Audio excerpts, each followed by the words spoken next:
بسم اللہ الرحمن الرحیم۔ محترم general Syed Asim Munir, chief of army staff, chairman HEC، vice chancellors, اساتذہ کرام اور پاکستان بھر سے تشریف لائے ہوئے انتہائی ہونہار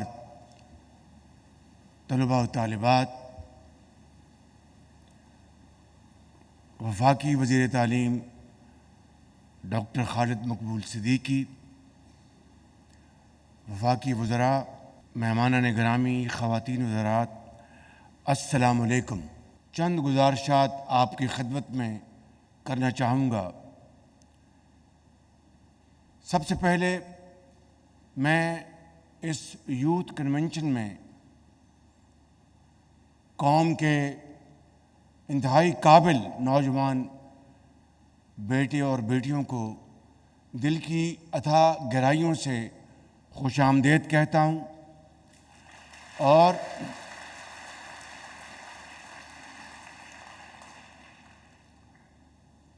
ابھی چند روز پہلے ہم نے یوم آزادی انتہائی جوش و خروش سے منایا، اور ان خوشیوں میں ایک اور بہت بڑی خوشی کا اضافہ ہوا کہ 40 سال بعد پیرس اولمپکس میں پاکستان نے گولڈ میڈل جیتا، اور قومی ہیرو ارشد ندیم نے ان خوشیوں کو دوبالا کیا۔ میں سمجھتا ہوں کہ یہ ہے وہ سبق کہ ارشد ندیم نے ہمت نہیں ہاری۔ بہت زندگی میں اندھے تھپیڑوں کا مقابلہ کیا، مگر جستجو اور ہمت کے ساتھ ارشد ندیم نے دن رات محنت کی اور پاکستان کو گولڈ میڈل جیت کر یہ ثابت کیا کہ حالات کتنے ہی مشکل کیوں نہ ہوں، کتنے ہی بڑے چیلنجز کیوں نہ ہوں، اگر قومیں یہ فیصلہ کر لیں کہ ہم نے ہار نہیں ماننی، مشکلات کا دیوانہ وار مقابلہ کرنا ہے، تو یقین جانیے جس طرح حضرت قائد اعظم کی عظیم قیادت میں لاکھوں مسلمانوں، کروڑوں مسلمانوں کی جدوجہد اور قربانیوں سے جس طرح پاکستان معرض وجود میں آیا تھا، میں سمجھتا ہوں کہ اگر ہم اسی معاملے کو، منظرنامے کو سامنے رکھ لیں تو یقین کریں کہ نہ صرف ہماری ماضی کی کوتاہیاں ختم ہو جائیں گی، پاکستان جلد ضرور انشاءاللہ اقوام عالم میں اپنا مقام حاصل کر کے رہے گا۔ شرط یہ ہے کہ ہم اس کے لیے تیار ہیں۔ پاکستان کی ترقی کی کنجی آپ کے ہاتھ میں ہے، اور یہ تبھی ممکن ہے، آپ نے کل کے پاکستان کو تابناک بنانا ہے، اور اس کے لیے آج کی حکومت وقت کا یہ فرض منصبی ہے کہ وہ اس تابناک کل کے لیے پوری تیاری کرے، اور نوجوانوں کے ہاتھوں میں وہ جدید علم اور جدید ٹیکنالوجی آپ کے ہاتھوں میں تھمائے، جس سے کہ آپ پاکستان کے اندر ترقی اور خوشحالی کا انقلاب لا سکیں۔ اور ابھی جس طرح بتایا کہ یہ جو اوپن اسکالرشپ میں کمپٹیشن ہوتا ہے، چیئرمین مختار صاحب نے پچھلے 3 سال سے پاکستان سر فہرست رہا ہے، تو مجھے بتائیے کہ کوئی شک ہے، کسی کو کوئی ڈاؤٹ ہے کہ ہماری نوجوان نسل اگر ان کو مواقع مہیا کیے جائیں تو اللہ تعالیٰ کے فضل و کرم سے نہ صرف ماضی کے جو نقصانات ہیں ان کا خاتمہ ہو جائے گا، پاکستان کی طرف معاشی لحاظ سے، دفاعی لحاظ سے کوئی میلی آنکھ سے نہیں دیکھ سکے گا۔ مگر شرط اول یہ ہے کہ اکابرین کو ایک اجتماعی قوت کے ساتھ، یکسوئی کے ساتھ، اتفاق اور اتحاد کے ساتھ آگے بڑھنا ہوگا۔ میں صرف چند مثالیں دینا چاہتا ہوں کہ اس سفر میں، 77 سال کے سفر میں یقیناً عظیم کامیابیاں بھی ہیں اور ناکامیاں بھی ہیں، اور اگر ہم صدق کے دل کے ساتھ اس کا تجزیہ نہیں کریں گے تو میں سمجھتا ہوں کہ ہم صحیح نتیجے پر نہیں پہنچ سکتے۔ میں ان عظیم کامیابیوں کا پہلے ذکر کرنا چاہوں گا کہ اگر آج پاکستان کو سیاسی لحاظ سے، آج پاکستان کو معاشرتی لحاظ سے اگر کسی ایک انسٹرومنٹ نے جوڑا ہوا ہے تو وہ 1973 کا آئین ہے، جو کہ پاکستان کے ان عظیم سیاستدانوں نے اس زمانے میں مل کر انہوں نے یہ فریم کیا۔ آئین جو ہے وہ آج قومی وحدت کا ایک نشان ہے۔ ہمارے 100 اختلافات ہوں گے لیکن 73 کانسٹیٹیوشن کے اوپر کسی کو کوئی قطعاً کوئی اختلاف نہیں۔ اسی طریقے سے میں سمجھتا ہوں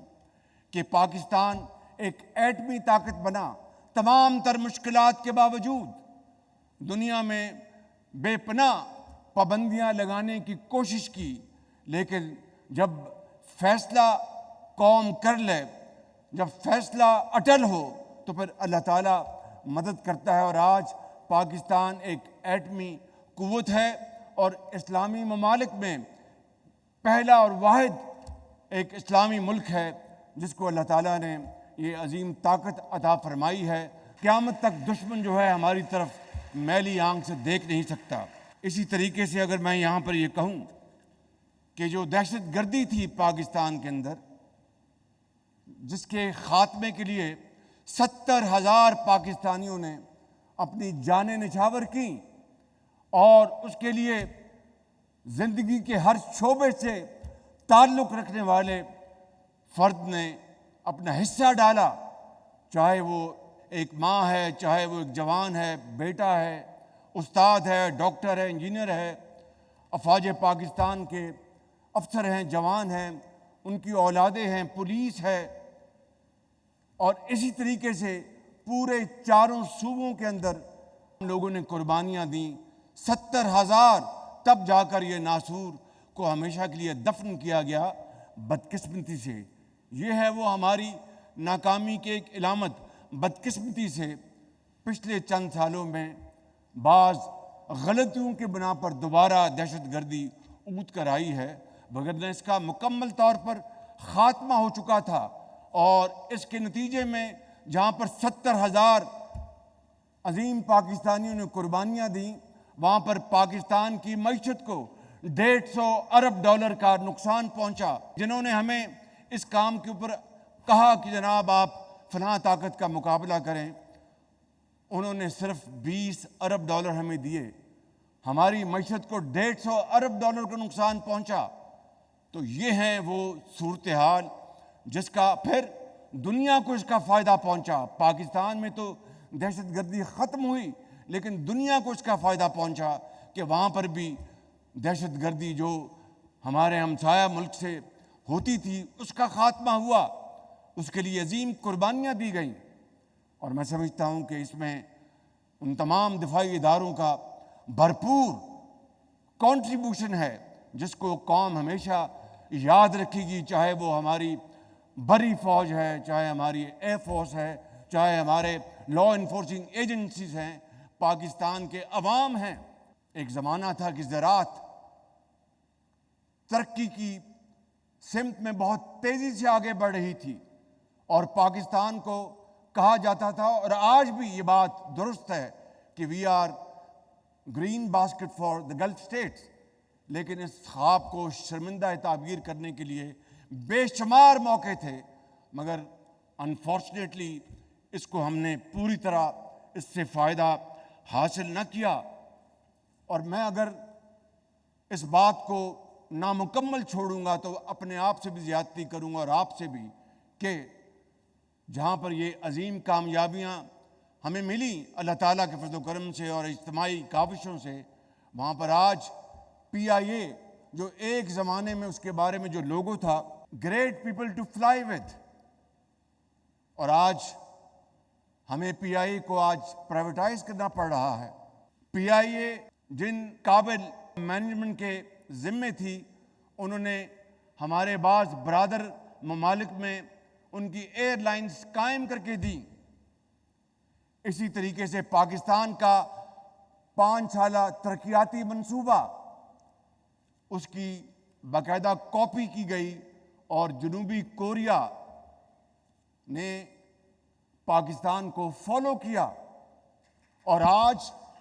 بدقسمتی سے ہماری ترقی اور جنوبی کوریا کی ترقی کا جب آپ موازنہ کرتے ہیں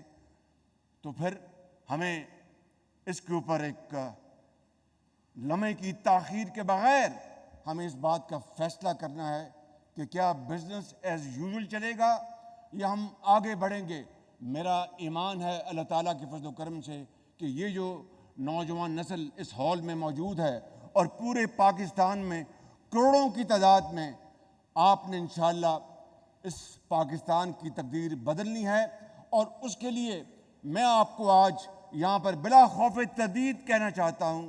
کہ ہمارے جو بجلی کا جو چیلنج ہے،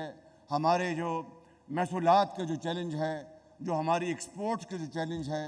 اس کے حوالے سے جو رقوم جو پاکستان کے جو ڈیولپمنٹ فنڈ میں موجود ہیں، میں آپ کو یہ کہنا چاہتا ہوں کہ جہاں پر ہم نے معیشت کو ہم نے درست کرنا ہے اور ٹھیک کرنا ہے، وہاں پر اگر ہمیں نوجوان نسل کی تعمیر اور ان کی ترقی کے لیے تمام وسائل ترقیاتی فنڈ سے نکال کر آپ کے قدموں میں نچھاور کروں تو وہ کم نہیں ہوں گے۔ بالکل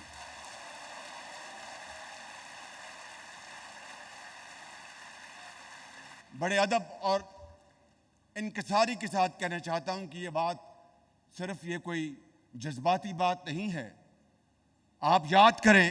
میاں نواز شریف کے دور میں جب وہ وزیر اعظم تھے اور میں پنجاب میں خادم تھا، تو لاکھوں لیپ ٹاپس میرٹ پر اربوں روپے کے سرمایے سے نوجوان نسل کو تقسیم کیے گئے، اپنے بچوں اور بچیوں کو میرٹ کے اوپر، صرف میرٹ کے اوپر۔ پنجاب ایجوکیشن انڈاؤمنٹ فنڈ، جس سے کو تقریباً اس زمانے میں مجھے یاد ہے 22 ارب روپے کے وظائف، ہزاروں لاکھوں پورے ملک، صرف پنجاب نہیں بلکہ ہم نے باقی صوبوں کو بھی اس میں شامل کر رکھا تھا، ان 22 ارب روپے کے وظائف لاکھوں بچوں اور بچیوں کو میرٹ پر دیے گئے، جس سے کہ وہ الحمدللہ آج بڑے بڑے میدانوں میں مقابلہ کر رہے ہیں اور بڑے ڈاکٹرز بنے، انجینئرز بنے اور بے شمار اسی طریقے سے۔ اور یہ پنجاب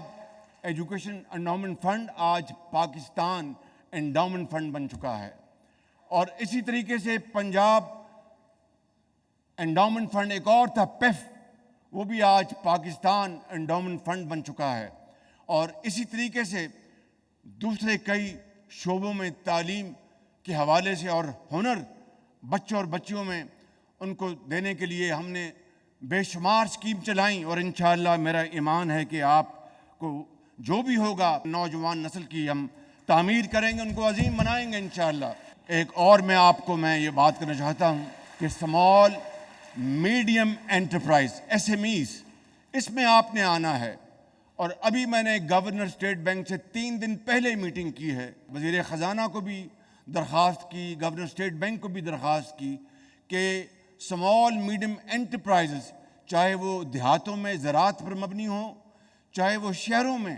وہ آپ کو جو لونز جو دیتے ہیں بڑے بڑے سرمایہ کاروں کو، اور بینکس رسک نہیں لیتے، میں نے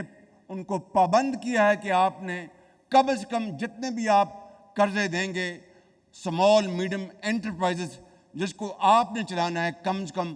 40% لونز وہ SMEs کو ملیں گے انشاءاللہ، تاکہ آپ کاروبار کر سکیں، لوگوں کو آپ روزگار دے سکیں۔ ایک زمانے میں جسے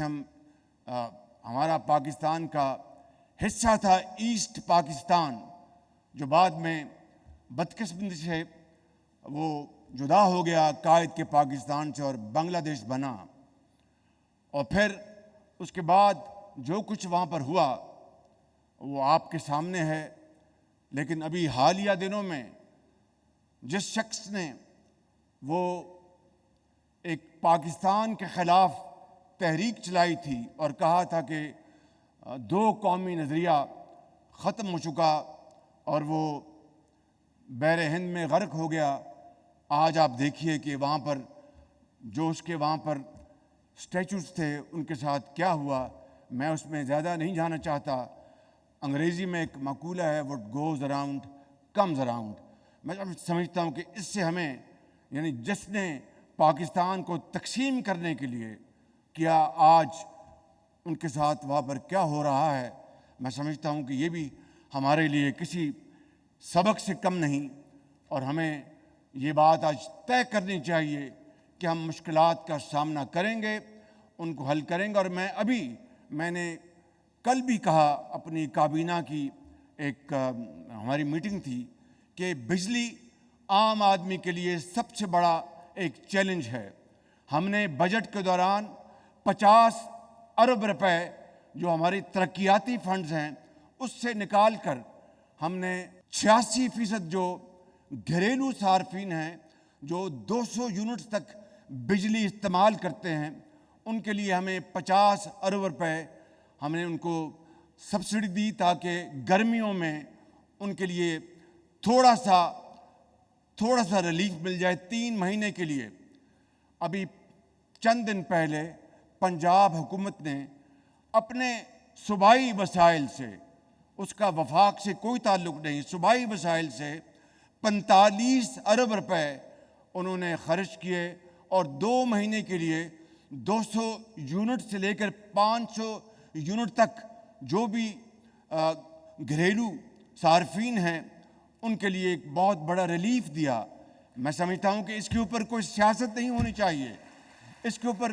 باقی صوبوں کو بھی اگر وہ چاہیں تو اس میں حصہ ڈالیں کہ آج قوم کو یکجہتی کی ضرورت ہے، آج قوم کو تقسیم کی ضرورت نہیں۔ تقسیم نے پاکستان کو بہت نقصان پہنچایا، آج ہمیں یکجہتی، اتفاق، اتحاد اس کی ضرورت ہے۔ اور میں آج آپ کو یہ کہنا چاہتا ہوں کہ آئندہ آنے والے مستقبل کو تو صرف اللہ تعالیٰ جانتا ہے، ہمیں صدق کے دل کے ساتھ، نیک نیتی کے ساتھ مل کر اگر ہم پاکستان کی حالت تبدیل کرنے کا فیصلہ کر لیں تو یقین کریں کہ پھر وہ وقت بہت قریب آ سکتا ہے جس سے کہ پاکستان اقوام عالم میں عزت اور وقار کے ساتھ سر اٹھا کر چل سکتا ہے۔ میں ختاماً یہ شعر عرض کرنے سے پہلے یہ کہوں گا، اور یہ بات میں اپنی زندگی کا نچوڑ آپ کو بتا رہا ہوں۔ مجھے 40 سال اس سیاست کے خاردار میدان میں گزر گئے ہیں۔ میں دنیا کا ایک خطا کار ترین انسان ہوں، لیکن عوامی خدمت میں چھوٹی موٹی خدمت کی ہے، اس کو اللہ تعالیٰ قبول فرمائے۔ آج کا جو پاکستان ہے، آج کے ہمارے جو معروضی حالات ہیں، اس کا یہ تقاضا ہے کہ سیاستدان مل کر اس ملک کی خدمت کریں، اور ادارے جو پاکستان کے اندر آئینی ادارے ہیں ان کے ساتھ مل کر اپنے اپنے دائرے میں رہتے ہوئے ہم پاکستان کی شبانہ روز خدمت کریں گے تو یقین کریں کہ تاریخ ہمیشہ ہمیں یاد رکھے گی، وگرنہ آنے والی نسلیں ہمیں معاف نہیں کریں گے۔ اس لیے میں آج آپ کو بلا خوف تردید کہتا ہوں کہ میں آج اگر پاکستان کا خادم ہوں تو پاکستان آرمی کا جو سپہ سالار موجود ہیں، یقین کریں کہ یکجاں دو قالب ہو کر صرف پاکستان کے عظیم مقصد کے لیے ہم کام کر رہے ہیں۔ بالکل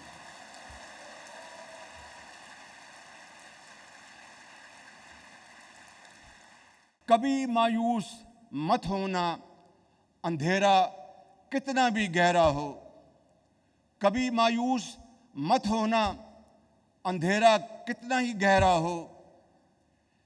سحر کی راہ میں حائل کبھی بھی